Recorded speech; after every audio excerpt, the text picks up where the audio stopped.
తర్వాతే పేమెంట్ వెనక్కి వచ్చి డిస్టిలరీకి పోయే సిస్టమ్ పెట్టారు. ఎక్కడైనా ప్రైవేట్ చేతిలో ఉంటే స్కామ్ జరగడానికి అవకాశం ఉంటుందా? గవర్నమెంట్ చేతిలో ఉంటే స్కామ్ జరగడానికి అవకాశం ఉంటుంది.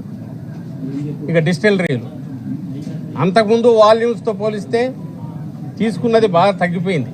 40% 50% పైగా బీర్లలో, మిగిలిన వాటిలో 40% పైగా తగ్గినట్టుంది. అంటే ఆర్డర్లు ప్లేస్ చేసేది వాల్యూమ్స్ తగ్గిపోయింది. డిస్టిలరీకి లాభం వస్తే ఎక్కువ ఆర్డర్ ఇస్తే ఎవడన్నా లంచం ఇస్తాడా? ఆర్డర్ తగ్గిస్తే ఇస్తాడా? ఇవన్నీ బేసిక్ కామన్ సెన్స్ క్వశ్చన్స్. వీటికేమి వీళ్ళు ఆన్సర్ ఇవ్వరు. ఊరికి మద్యం పాలసీ మార్చేయడం ద్వారా 1000 కోట్లు తీసుకున్నారు.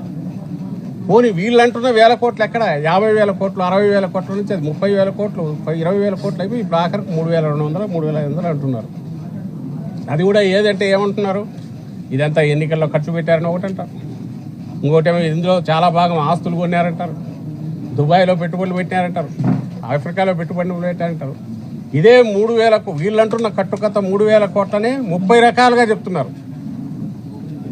ఇన్వెస్ట్మెంట్లు చేశారంటారు, మళ్ళీ ఎన్నికల్లో ఖర్చు పెట్టారంటారు. అసలు ఎక్కడ డబ్బు ఎక్కడ ఉంది, ఎక్కడికి పోయిందంటే అసలు రికార్డులే తగలబెట్టేశారని కొత్తది ఏదో అందుకునేట్టున్నారు. ఆ మధ్య మీరు కూడా చూసింటారు. బంగారు కొన్నారన్నారు, సినిమాలు తీశారన్నారు. మరి ఎన్నికల ఖర్చుకి ఎక్కడి నుంచి వచ్చింది? ఆఫ్రికాలో పెట్టుబడులు, దుబాయ్లో పెట్టుబడులు. అసలు అసలు ఏ సినిమా కథ దీని ముందైతే దిగదుడిపే. సినిమా కూడా కాదు, ఈటీవీలో వస్తుంటుంది సీరియల్, 1000, 2000, 3000, 4000 ఎపిసోడ్లు పోతా ఉంటుంది. అది జీడిపాకం సాగినట్టు సాగుతూ ఉండాలి కదా, అట్లా సాగుతా పోతుంది. కానీ దొరకట్లే పట్టు. వీళ్ళకి ఆఖరికి దొరక్క ఆ మధ్య ఎప్పుడో 375 కోట్ల పేజీల 3,75,00,000 375 కోట్ల పేజీలో ఈనాడులోనే బ్యానర్ ఐటమ్ వచ్చింది.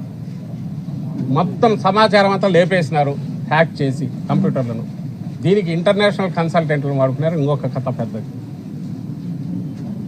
ఇప్పుడు తాజాగా ఇంకా ఏమి సాక్ష్యం ఉండడానికి ఏమైనా ఉంటే కదా కేసు, కాబట్టి సాక్ష్యాలన్నీ కాల్ చేశారని కూడా మళ్ళీ తీసుకొస్తారు. సాక్ష్యాలు దొరకలేదు కాబట్టి కష్టం అవుతుందని వీళ్ళే. అయినప్పటికీ ఆధారం చిన్నది దొరికిందని ఇంకేదో పట్టాలని చూస్తున్నాం అంటున్నారు.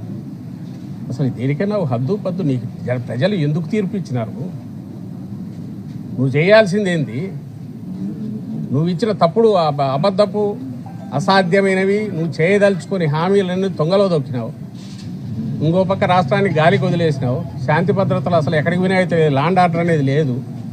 నీకు ఎంటైర్ పోలీస్ ఫోర్స్లో నీ మాట వినేవాళ్ళను వినని వాళ్ళందరినీ వీఆర్లో పంపేసావు. రకరకాల హింసిస్తున్నావు, వేధిస్తున్నావు. దారిలోకి వచ్చిన వాళ్ళందరినీ వాడుకొని దారిలోకి భయంతో అయినా తెచ్చుకొని భయపెట్టైనా అందులో కొంతమందితో ఒకటి సిట్టని ఫామ్ చేసి న్యాయ ప్రక్రియలో ఉండే బేసిక్ వీటిని యూజ్ చేసుకొని, ఎందుకంటే ఈ స్టేజ్లో న్యాయ వ్యవస్థ కూడా ఏమంటుంది, వాళ్ళైనా కోర్టులైనా మా దగ్గర ఇన్ని ఆధారాలు ఉంటే వాళ్ళు చూపండి అబ్బా అంటారు. ఈలోగా ఏంటంటే హెరాస్మెంట్, కక్ష సాధింపు. ఇప్పటికి 60-70 రోజులు, అసలు 90 రోజులు అయిపోయింది. ఇప్పుడు ఛార్జ్ షీట్ వేశారు. ఏంటంటే ఇంకా ఏం దొరకలేదు, చూస్తున్నాం, మళ్ళీ వేస్తామంటున్నారు. ఈలోగా జగన్మోహన్ రెడ్డి గారి దగ్గరికి పోతున్నాం, ఇంకోరి దగ్గరికి పోతున్నాం. బిగ్ బాస్ ఎవరు? ఈ క్వశ్చన్లు కేవలం ప్రజల నుంచి వచ్చే క్వశ్చన్లు తప్పించుకోవడానికి. రెండో వైపు తాను జైలుకి వెళ్ళాడు కదా, ఈరోజు అందరినీ జైలుకి ఎట్లా పంపాలని చంద్రబాబు నాయుడు. తాను ఎందుకు వెళ్ళాడు? ఆధారాలు ఉన్నాయి కాబట్టి ఆ రోజు వెళ్ళాడు. ఆ రోజు ఆయన స్కిల్ డెవలప్మెంట్ స్కామ్లో మీ అందరికీ తెలుసు, ఖచ్చితమైన ఆధారాలతో మనీ ట్రైల్ ఉంది.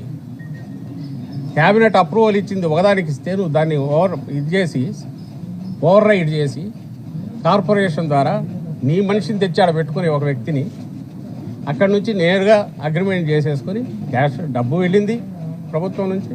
అందులో చంద్రబాబు సంతకాలు ఉన్నాయి, ఆయన క్లియరెన్స్ ఉంది, ఆయన ఒత్తిడి ఉంది అని కూడా ఆధారాలు ఉన్నాయి. అవి వెళ్ళి షెల్ కంపెనీలోకి వెళ్ళి అక్కడి నుంచి క్యాష్ అయ్యి బయటికి ఎక్కడికో వెళ్ళిపోయింది.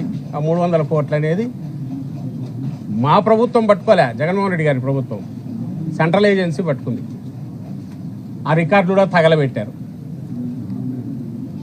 ఎందుకు? దొరుకుతామని గవర్నమెంట్ నుంచి మారేటప్పుడు.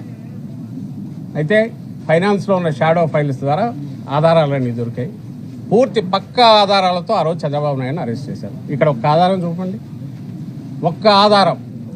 ఇదిగో ఇక్కడి నుంచి ఇటు పోయి ఎండ్ బెనిఫిషియరీ. వీడు బెనిఫిట్ అయ్యాడు, ఇందులోంచి ఇంత ఇచ్చాడు, దీని ఇదిగో ఇక్కడికి పంపించాడు, ఇక్కడికి చేరింది. ఏది లేదు ఇంతవరకు, లేదని వాళ్ళే ఒప్పుకుంటున్నారు.